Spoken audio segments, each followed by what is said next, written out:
Bismillahirrahmanirrahim. Assalamualaikum warahmatullahi wabarakatuh. Ini dia bagian berikutnya. Kak, minggu ini perpisahan ya? Iya Sar. Gak kerasa ya, kakak mau lulus. Hehe, amin. Kak, mau lanjutin kuliah kemana? Tanya Sari. Aku pengen jadi guru Sar. Gak coba kuliah ke luar negeri? Mana ada uang Sar. Ya biasa cari beasiswa kak. Iya sih, gimana nanti deh Sar. Kalau ada, mungkin mau coba aja dulu. Hehe, semangat ya kak. Kamu juga, bentar lagi kelas 3 loh. Iya, hehe. Kak, aku mau ngomong sesuatu. Ngomong apa Sar? Kakak ingat tentang perkataanku dulu. Yang mana ya? Aku akan menunggu kakak. Aku terdiam. Iya kak, tapi aku ngerti kak. Aku sayang kakak, kata Sari tiba-tiba. Terima kasih banyak ya Sari, tapi kakak gak perlu jawab kok. Aku hanya mengutarakan apa yang aku rasa. Aku tersenyum padanya. Dan lagi-lagi wajahnya terlihat memerah. Tapi saat itulah yang aku sukai dari dia. Dia terlihat begitu lugu. Setelah membeli nasi goreng, aku mengantar Sari pulang hingga rumahnya. Makasih ya kak. Sama-sama. Sari, masuk ya. Kakak langsung pulang. Iya Sari. Aku pun langsung pulang ke rumah. Beberapa hari berlalu. Hari ini, aku sedang mempersiapkan segala kebutuhan yang diperlukan dalam acara perpisahan ini. Kami berangkat dari sekolah jam 2 siang, setelah sholat Jumat. Singkat cerita, kami tengah bersiap di sekolah. Ada sekitar 5 bis yang digunakan dalam perjalanan ini. Masing-masing bis berisi satu kelas. Kali ini aku tak lagi memimpin para siswa seperti dulu. Karena ini emang acara sekolah, maka pihak sekolahlah yang menjadi penanggung jawab. Setelah acara penyambutan, absen dan doa bersama, kami semua memasuki bis yang sudah disediakan. Aku memilih tempat duduk di belakang bersama laki-laki yang lain. Selama perjalanan, aku lebih banyak diam sembari mendengarkan musik dari handphoneku. Tiba-tiba Ana datang menghampiriku dan langsung duduk di sampingku. Aa, iya Neng. Dengerin apa sih? Lagu, hehe. Lagu apa, Aa? Apa aja yang enak didengar? Oh, lagu instrumen ya? Sambil memasang salah satu headsetku padanya. Iya. Neng, apa, A? Tak sadar aku tertidur setelah beberapa saat. Kami sempat berhenti di rest area karena perjalanan masih panjang. Aku tak melihat Ana. Mungkin ia sedang ke kamar mandi atau makan. Tak lama kemudian, seseorang datang menghampiriku. Kak? Iya, ngapain lu di sini? Gue mau ngobrol bentar boleh? Ya. Zi langsung duduk di kursi yang ada di seberang kursiku. Kak, soal yang waktu itu udah gue maafin. Karena dia... Ada apa Zi? Dia mengancam gue akan membongkar rahasia gue ke keluarga gue pada orang-orang jika gue selalu menurutinya. Itu sama aja dengan perlakuan lu pada orang-orang kan? Iya gue tahu, gue nyesel. Penyesalan memang datang di akhir Zi. Lalu gue harus gimana? Berbuat baik pada orang-orang, apapun yang akan mereka katakan tentang lo. Buat lo gampang, tapi gue, Zi, apa yang lo lihat dari gue? Lo mau tahu? Gue ngelihat aura hitam dalam tubuh lo. Sebuah rantai membeli lehermu, dan rantai itu dipegang oleh seorang wanita. Tapi mohon maaf, kemarin gue ngelihat lagi. Sebuah rantai membelit kaki lo, tapi gue gak tahu apa artinya. Iya Eka, gue selalu dalam perintah nyokap gue. Dan sekarang Romi, ia juga membuat gue tersudut. Gue gak bisa berbuat banyak sih. Tolong gue Kak. Ya udah kita bicara nanti ya. Ana datang. Gue gak mau ada salah paham lagi. Oke, jawab Zi. Zi pergi meninggalkan bus yang aku tumpangi. Seketika itu juga anak-anak datang. Tak lama kemudian bis mulai melanjutkan perjalanan menuju Pangandaran. Sekitar jam 7 malam kami baru tiba di tujuan. Semua langsung diarahkan menuju penginapan masing-masing. Aku langsung aja membereskan barang-barangku bersama yang lainnya. Pada malam hari, kami semua berkumpul di lapangan tempat penginapan di mana kami tinggal. Beberapa anak sibuk dengan kegiatannya masing-masing, sementara aku malah asyik mendengar suara ombak yang begitu membuat hatiku damai. Kak, elu, gue boleh ngobrol sama lu? Aku diam. Tenang, tadi gue udah isi nama Ana kok. Aku melihat Ana yang sedang bersama teman-temannya. Seketika ia melihatku. Ia hanya tersenyum mengangguk padaku. Kesambar apaan tuh anak? Yang kemarin marah-marah, sekarang senyum-senyum. Zi berkata, Kak, gue mau ngomongin soal tadi. Oke. Menurut lu, gue harus gimana sekarang? Ya, lu berbuat baik sama mereka lah. Maksud gue urusan Romi, Kak. Ya gimana, gue gak tahu permasalahannya. Romi tuh suka sama gue, tapi gue gak suka sama dia. Gimana bisa gak suka, lu kan ceweknya. Gue bukan ceweknya. Dia emang bilang dia cowok gue, tapi gue gak pernah nerima dia. Suatu hari dia lihat nyokap gue lagi sama om-om gitu, kemudian ambil fotonya. Dan dia maksa gue buat ikutin kemauan dia. Kalau enggak, dia bakal nyebarin foto nyokap gue. Astagfirullah, segitunya sih Romi. Tolongin gue, Kak. Gue gak jamin, tapi gue akan coba. Makasih banyak, Kak. Iya, sekarang lu tahu kan apa yang orang rasain? Iya, gue tahu, Kak. Gue menyesal. Ya udah, gue bersyukur kalau lo udah sadar. Makasih ya, Kak, udah mau dengerin curhatan gue. Gue juga mau minta maaf atas sikap gue selama ini sama lu. Lu kayak ke siapa aja, nyantai lah. Gue juga minta maaf udah bentak lo waktu itu. Lu kayak ke siapa aja, kata Zi. Kata-kata gue tuh. Ya udah, gue gabung yang lain dulu ya. Yo. Tak terasa waktu sudah menunjukkan jam 9 malam. Yang lain masih terjaga di luar, namun ada yang sudah tertidur. Beberapa anak lagi bermain gitar sambil bernyanyi dengan mengelilingi sebuah lentera kecil di tengah mereka. Kak, oi, sini gabung. Iyo man. Aku berjalan menghampiri Indra. Di sana terdapat beberapa anak dari kelasku, tapi Harry juga sedang duduk di sana. Aku pun duduk bersama mereka. Indra, Harry, Ayub, Adit, Lisa, Mona. Indra langsung memberikan gitarnya padaku. Dan kita sambut artis kelas kita. Apaan, lu aja dah. Elah men, udah main aja, kita seru-seruan. Lagu apaan? Kemesraan, lagunya Iwan Fals, usul Mona. Boleh tuh, cocok kayaknya sama acara ini, kata Lisa.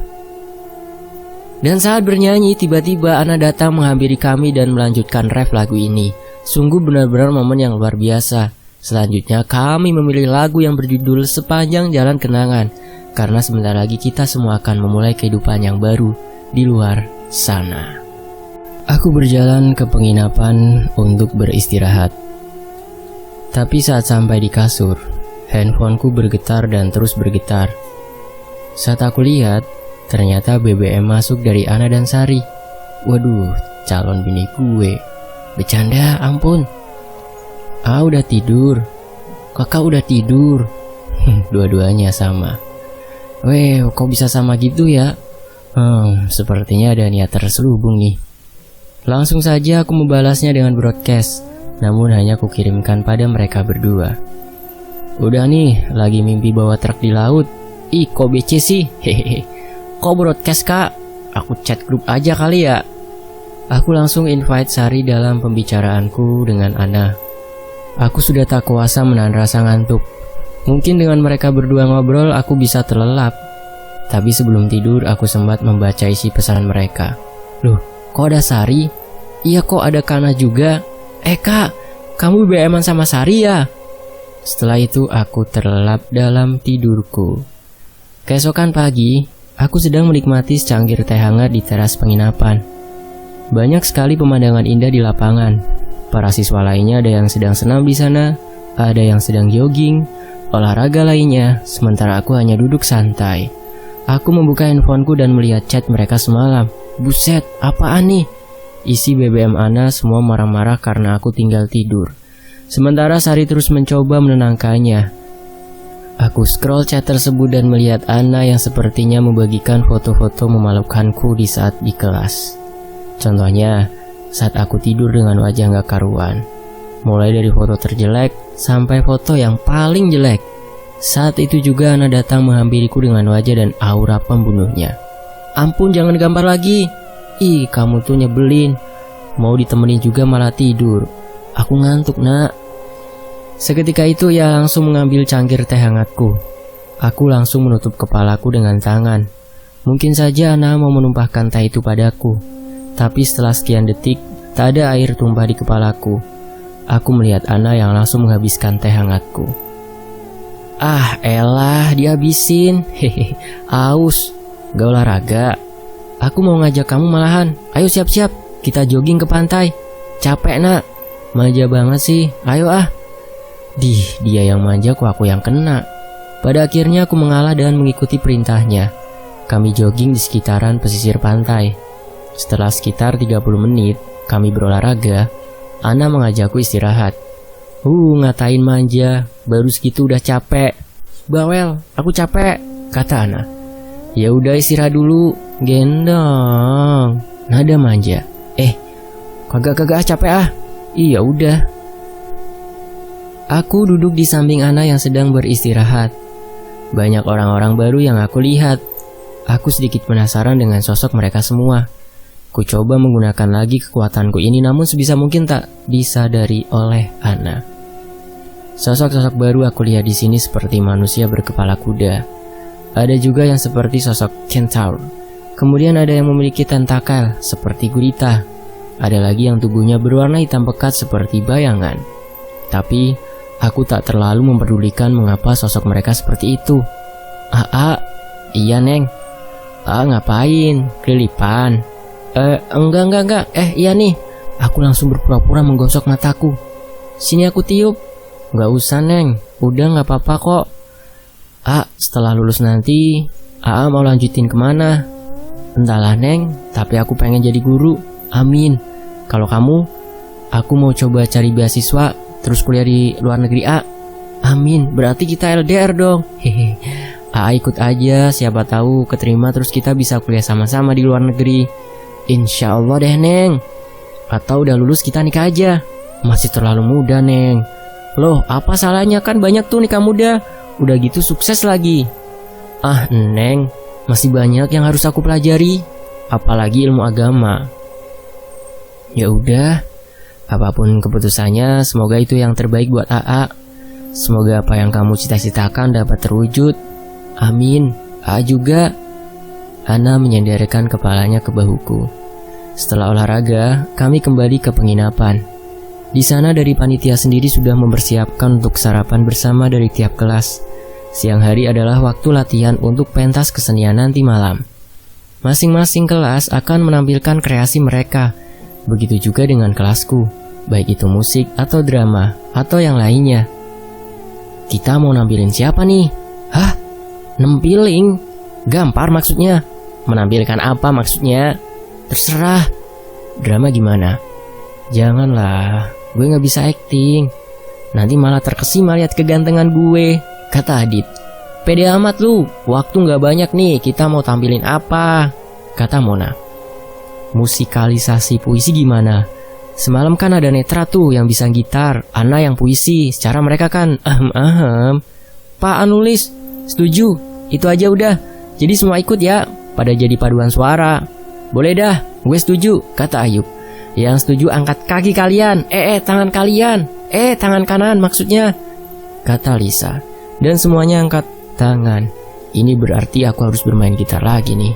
Saat itu juga kami langsung diskusi mengenai lagu apa yang akan kami tampilkan dan puisi yang akan Ana bacakan nanti di sana. Pertama, kami berdiskusi tentang lagu yang akan dimainkan nanti. Akhirnya kami sepakat untuk memilih lagunya Bang Ariel yang berjudul Semua Tentang Kita. Kita semua latihan bersama. Hingga tak terasa, waktu udah sore. Nyanyian siap ditampilkan, tinggal hanya membuat puisinya saja. Tapi aku rasa dalam hal ini, Ana bisa diandalkan. Bikin puisi yuk. Ayo. Kita di sana aja, biar enak pemandangannya. Oke deh. Aku dan Ana berjalan ke sebuah kursi taman yang ada di dekat pesisir pantai, tepat di bawah pohon palem. Ana langsung mengeluarkan selembar kertas dan pulpen. Sementara aku hanya membawa gitar Indra yang dipinjamkan padaku. Gimana, A? Lah, yang penting isinya bisa ngena ke mereka. Ana mulai menuliskan kata-kata, sementara aku hanya memainkan lagu tadi karena takut ada salah kunci.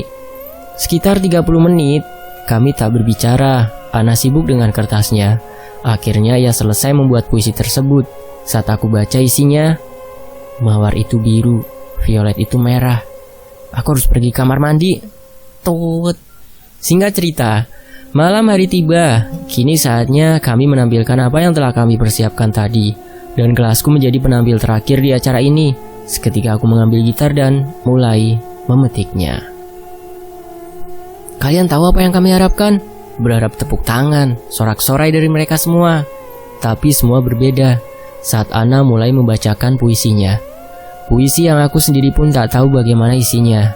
Ia jalani begitu saja, begitu natural. Bahkan aku sendiri pun tak tahu bagaimana isinya. Ia jalani begitu saja. Melihat air mata mengalir di pipinya, semua siswa terdiam, tertunduk. Hingga satu siswa maju ke depan bersalaman dengan anak-anak dari kelasku, diikuti oleh peserta lainnya. Tapi tak semua, hanya beberapa saja. Tangis pun memecah di antara kami semua, tak terkecuali aku dan Ana. 3 tahun lalu kami bertemu. 3 tahun lalu kami memulai hidup baru di tempat yang disebut dengan SMA. 3 tahun lalu kami masih menjadi anak yang berandal. Namun 3 tahun terlewati, kami akan menjadi orang hebat di masa depan. Malam api unggun pun tiba. Setelah pementasan, kami semua berkumpul di pantai mengelilingi api unggun yang menghangatkan malam kami. Awalnya kami hanya ngobrol masing-masing, hingga satu siswa menyalakan musik dari HP-nya yang dipasangkan pada speaker portable-nya. Beberapa anak mulai berdiri, laki-laki perempuan, mereka mulai berdansa dengan lagu My Heart Will Go On. Ana berdiri dan menarikku. Aku tahu bahwa ia ingin mengajakku berdansa seperti yang lainnya. Aku hanya tersenyum dan mengikuti apa kemauan dia. Perlahan tapi pasti, Ana dapat mengikuti alunan lagu yang dimainkan dengan speaker kecil itu. Kami bertatapan dan terus berdansa hingga waktu habis. Tapi saat lagu selesai, ada yang aneh. Semua orang udah pada duduk, hanya kami saja yang berdansa.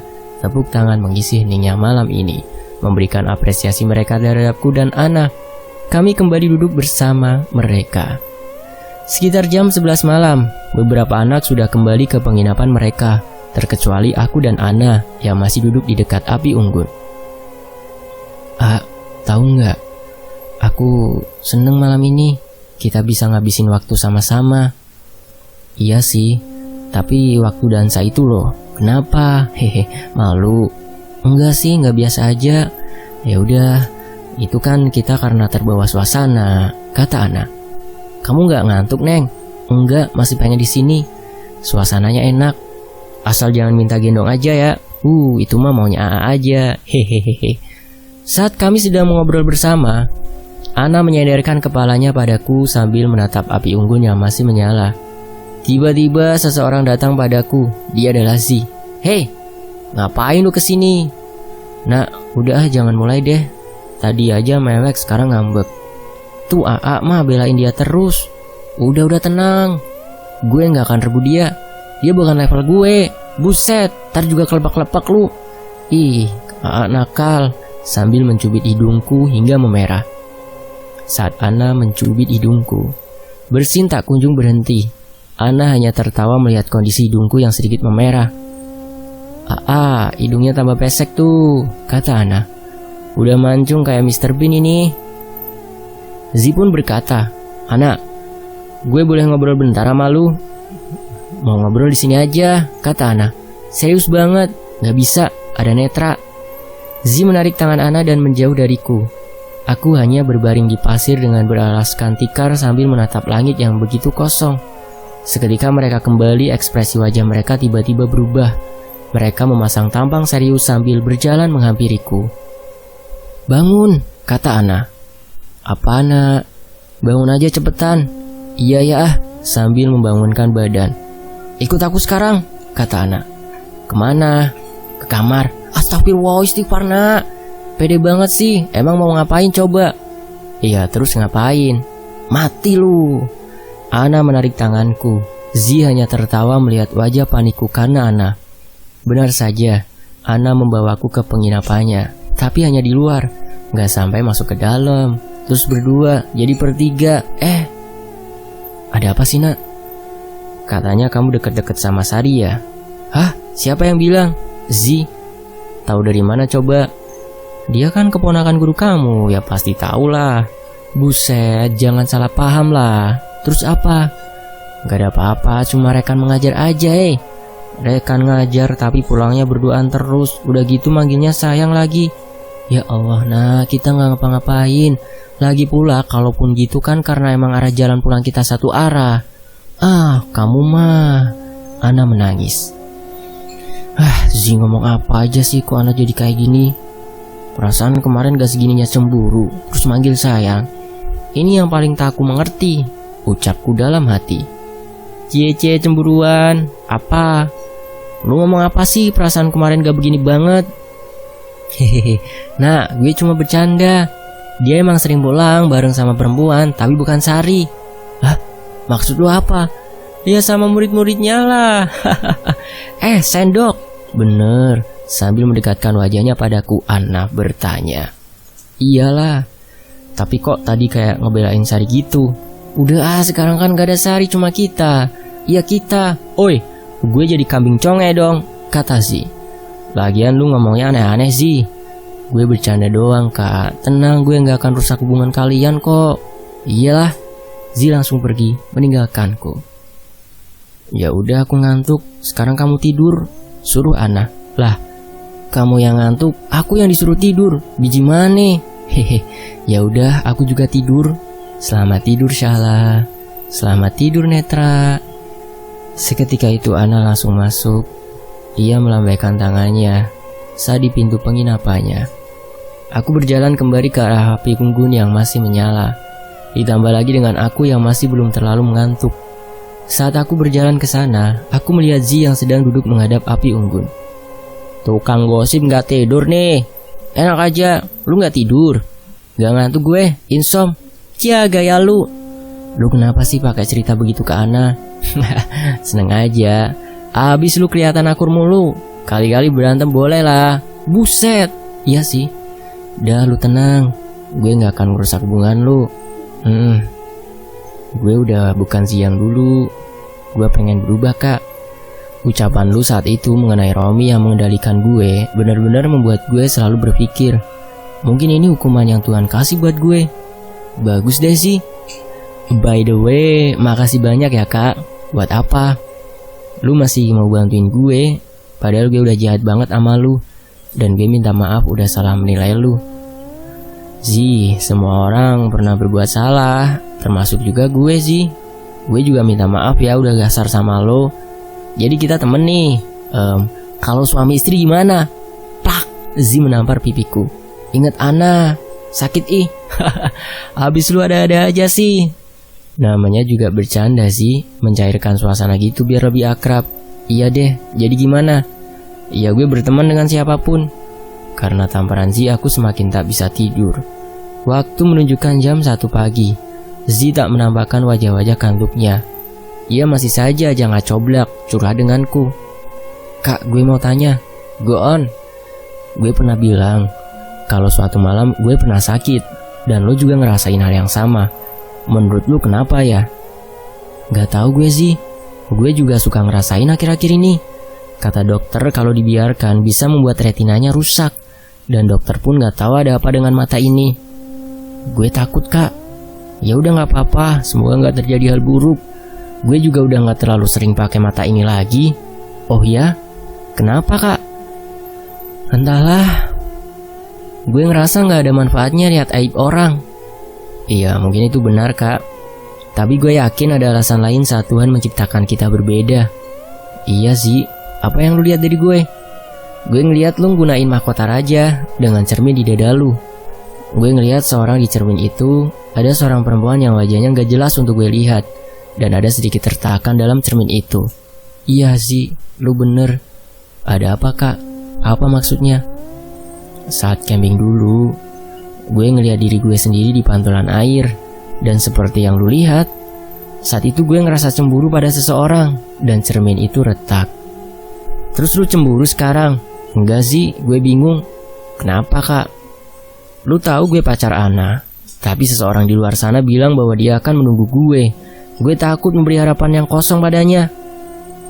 Kak, lu harus bisa memutuskan. Iya, suatu hari.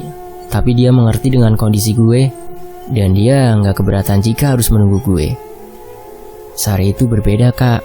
Gue ngelihat cahaya memancar dari tubuhnya. Gue tahu bahwa dia orang baik. Iya sih, gue juga berpikir demikian. Apa yang lu lihat dari gue? Boleh gue gunain mata gue sekarang sama lu? Iya boleh. Aku melihat Zi dengan mata kiriku. Ia sungguh terlihat sedikit berbeda sekarang. Aura hitam itu kini sudah tidak ada. Namun aku masih lihat rantai yang membelit di leher dan kakinya.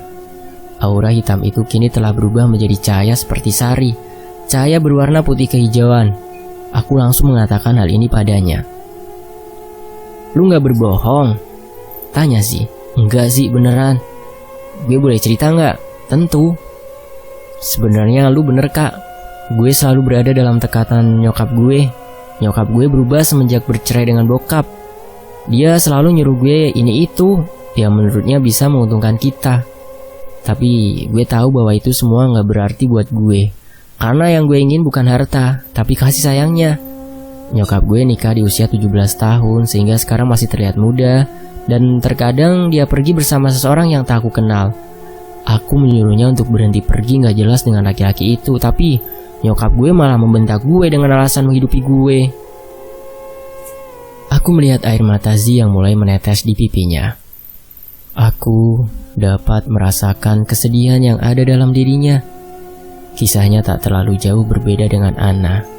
Zi memeluk kedua lututnya seraya menangis. Gue cuma ingin kebahagiaan seperti dulu, kata Zi. Lu yang sabar ya Zi. Zi terus saja menangis.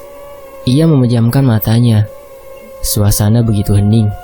Mungkin jika hati seseorang bisa didengar, aku tahu bahwa hatinya sedang berteriak keras.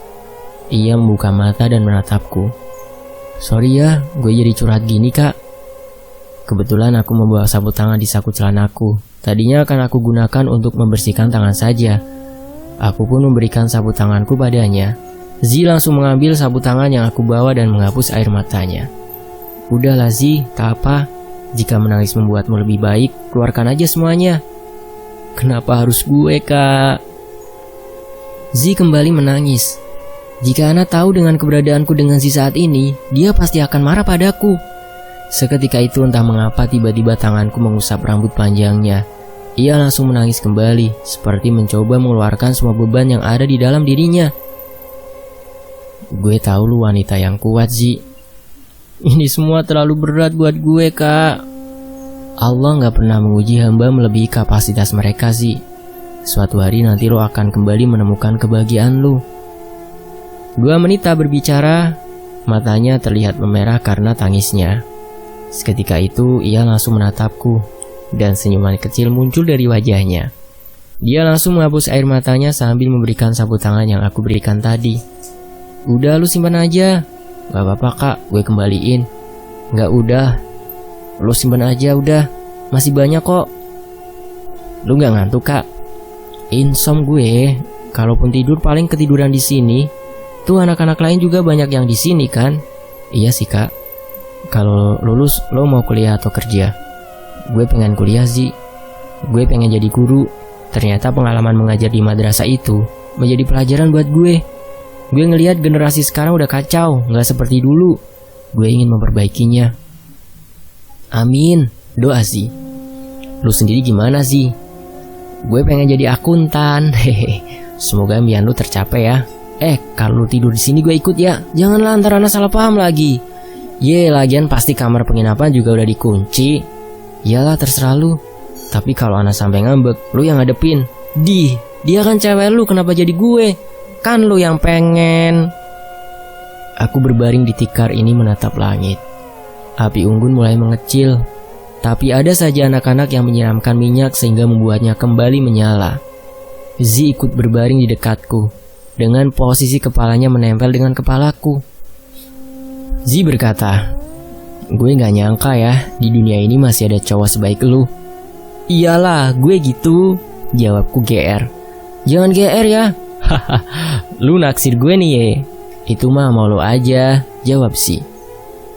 Keningan kembali menemani kami, sampai ketika aku memanggil Z, ia tak menjawab panggilanku. Ternyata dia sudah tertidur. Aku membuka jaketku dan menjadikan selimut untuk Z. Aku kembali duduk di dekat api unggun ini. Rasa kantuk tak kunjung datang.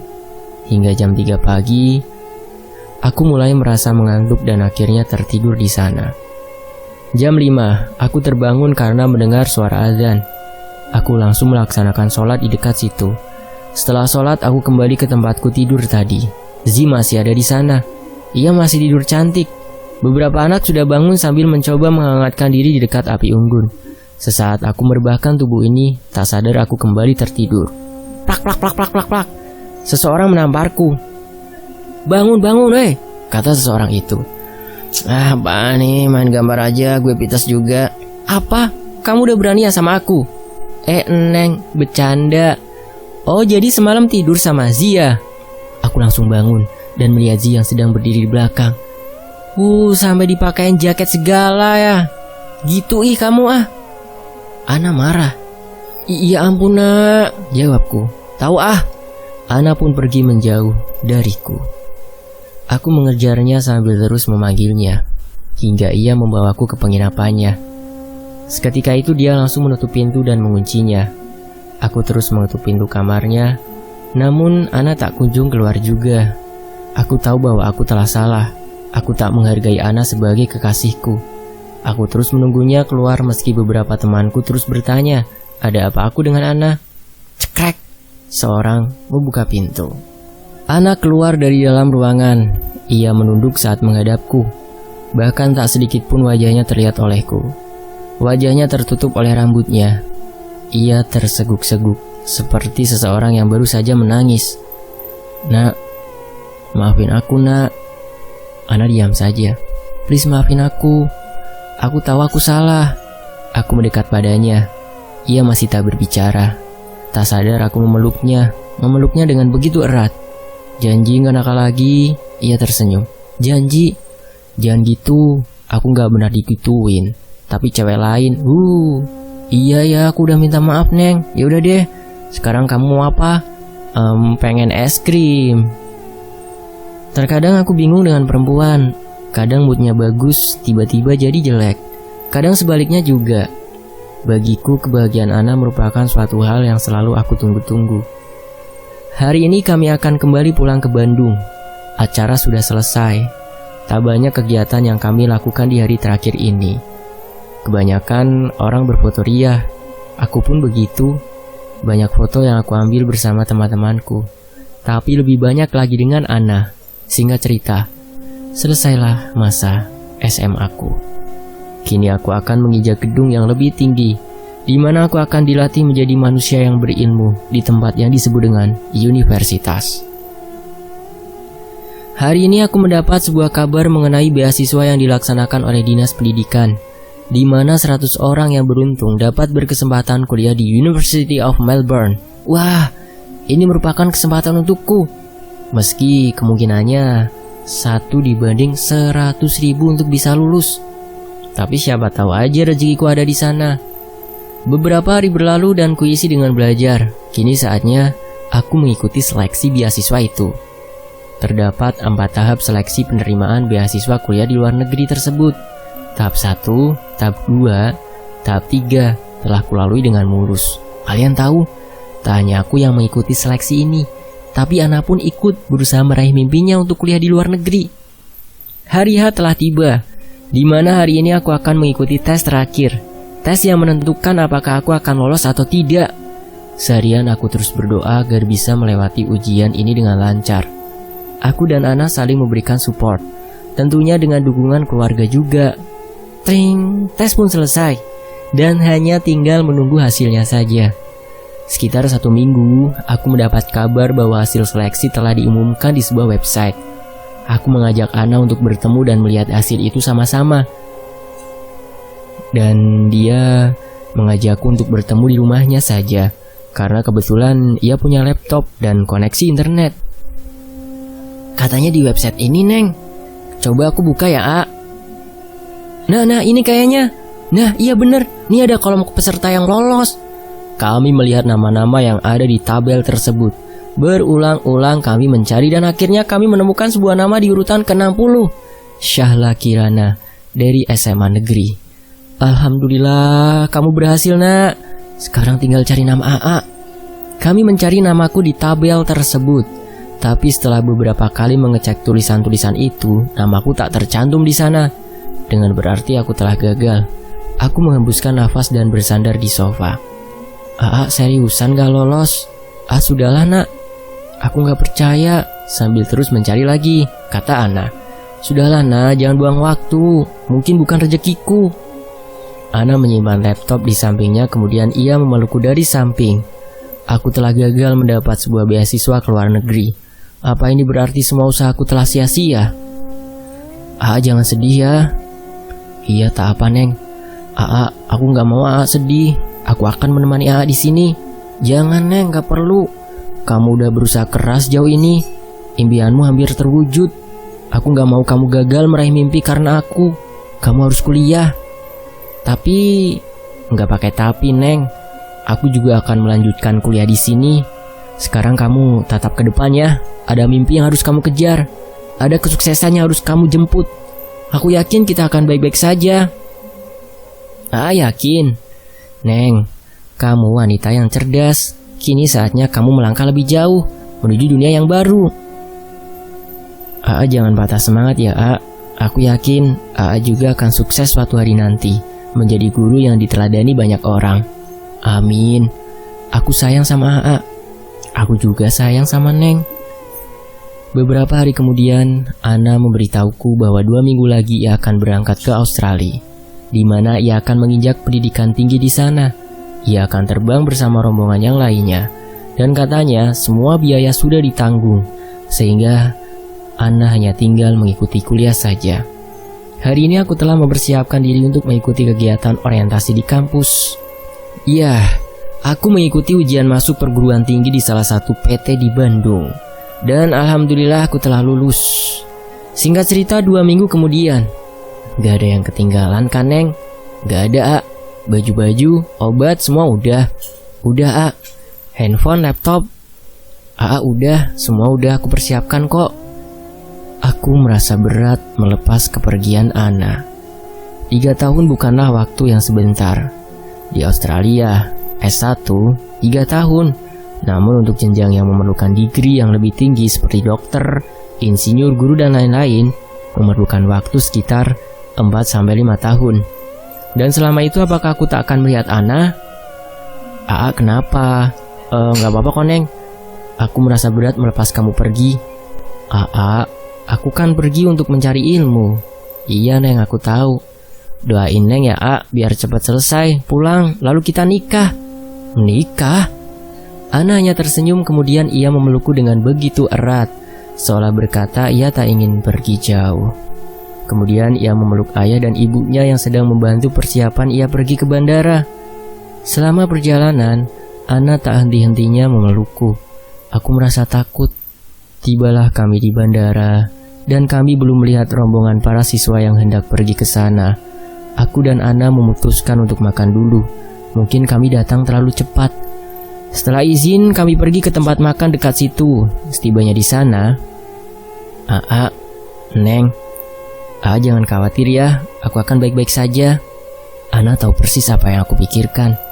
3 tahun tak bertemu dia, apa aku akan kuat? Kamu yakin, Neng, bakal baik-baik saja? Kataku. Aku yakin, Allah akan menjagaku, Kak. Aku menggenggam tangan Ana. Aku menatapnya seketika ia menatap mataku. Ana. Dan seusai makan, kami mengambil beberapa foto bersama, hanya untuk menjadikan obat rindu di antara kami berdua. Seketika kami kembali ke bandara. Beberapa temannya sudah ada yang berkumpul, dan seketika semua berkumpul. Ana pun bergabung bersama dia. Tapi saat itu, aku mendengar ia berkata sesuatu dengan pembimbingnya. Kemudian ia berlari menghampiriku dan langsung memelukku. Jangan nangis, aku pasti pulang. Kamu baik-baik ya di sana, Neng. Kamu harus jaga kesehatan. Juga. jangan nakal lagi sama cewek lain. Neng, selamat berjuang meraih semua mimpimu ya. Dan saat kamu pulang, aku akan di sini menunggumu. I love you Netra. Love you too. Take care yourself honey. You too. When I finish my study, I'm going home. Then we'll get married. Insya Allah ya, jika kau adalah jodohku, aku akan segera melamarmu nanti, kataku kepada Ana. Ana kembali memelukku, tangisnya memecah. Rasanya begitu perih melihat ia harus pergi. Tapi ini semua demi kebaikannya. Ia akan menjadi mahasiswa di sana. Ana yang cerewet telah menggapai cita-citanya untuk kuliah di luar negeri. Aku melepas pelukannya dan menyuruhnya untuk bergabung bersama yang lain agar tidak tertinggal. Senyuman itu perlahan menjauh. Seketika ia akan masuk pintu menuju pesawat. Ia melambaikan tangannya padaku. Selamat jalan Syahla Kirana. I will miss you.